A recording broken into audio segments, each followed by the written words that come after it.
AP రాజకీయాల్లో మాటల యుద్ధం ముదురుతోంది. జనసేన ముఖ్య నేత నాగబాబు మరియు ఇతర పార్టీల నాయకుల మధ్య జరిగిన ఓ ఆసక్తికర చర్చ ఇప్పుడు సోషల్ మీడియాలో వైరల్గా మారింది. కార్యకర్తల కష్టాన్ని, నాయకుల త్యాగాలను ప్రశ్నించిన వారికి నాగబాబు తనదైన శైలిలో కౌంటర్ ఇచ్చారు.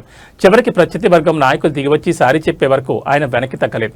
రాజకీయాల్లోకి రావడం అంటే కేవలం పదవుల కోసమేనా అనే కోణంలో జరిగిన చర్చలో నాగబాబు భావోద్వేగానికి గురయ్యారు. ఏ నియోజకవర్గం నుంచి వెళ్లారో, ఎంత కష్టపడ్డారో మీకు తెలుసా? ఇవాళ పోరాటాల వల్ల ఆరోగ్యం దెబ్బతింటే దానికోసం అడుగుతున్నారా అంటూ ఎదుటి పక్షాన్ని సూటిగా ప్రశ్నించారు. కార్యకర్తల కోసం రాత్రింబవళ్లు కష్టపడే వారి త్యాగాలను తక్కువ చేసి మాట్లాడదని హెచ్చరించారు. నాగబాబు సంధించిన ప్రశ్నలకు సమాధానం చెప్పలేకుండా నాయకులు చివరికి మౌనం వహించారు. పరిస్థితిని గమనించిన సదరు నాయకులు తాము అన్న మాటలకు క్షమాపణ చెప్పారు. అయితే నాగబాబు మాత్రం ఈ విషయంలో ఎక్కడా రాజీ పడలేదు. నాకు కావాల్సింది కూడా అదే, సారీ చెప్పాల్సింది అంటూ తన పట్టు నిరూపించుకున్నారు. నాయకులు నిజాయితీని ప్రశ్నించే ముందు వారు పడ్డ కష్టాన్ని గుర్తుంచుకోవాలని ఈ సందర్భంగా ఆయన స్పష్టం చేశారు. ప్రస్తుతం ఈ ఉదంతం రాజకీయ వర్గాల్లో చర్చనీయాంశంగా మారింది. కార్యకర్తల పక్షాన్ని నిలబడి నాగబాబు చేసిన వ్యాఖ్యలపై జన సైనికులు హర్షం వ్యక్తం చేస్తున్నారు.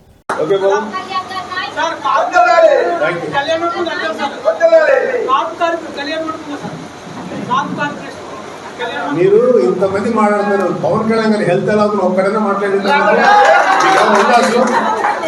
నీవు కానీ ఈ కానీ ఉందా? తెలిసిందా మీకు కొంచెం అన్నా? పవన్ కళ్యాణ్ గారి ఆరోగ్యం ఎలా ఉందో ఒక్కరిని అడిగారా?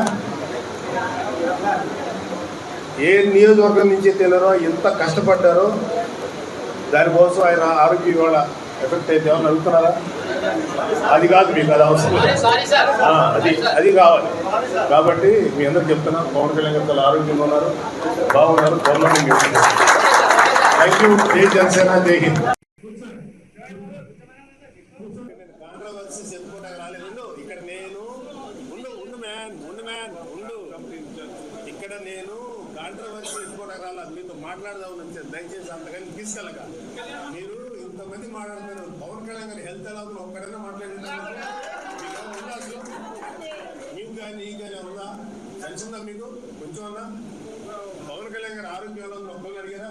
ఏ నియోజకవర్గం నుంచి తెలియరో, ఎంత కష్టపడ్డారో దానికోసం ఆయన ఆరోగ్యం ఇవాళ ఎఫెక్ట్ అయితే ఏమన్నా అడుగుతున్నారా?